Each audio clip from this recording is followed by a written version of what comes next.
Sarap pala sa pakiramdam 'no, na naa-appreciate ka ng mga tao na nasa paligid mo.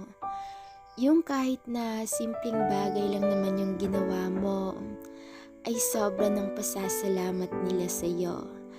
Alam mo yung feeling na ang gaan-gaan sa pakiramdam na meron kang taong natutulungan at ang gaan-gaan sa pakiramdam na may nagawa kang kabutihan sa kapwa-tao mo.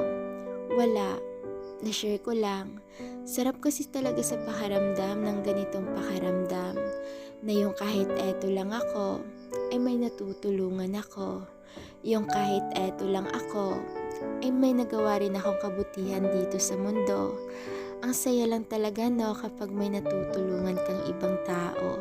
Hindi talaga mapapantayan na kahit anong pera. Yun lang, na-share ko lang.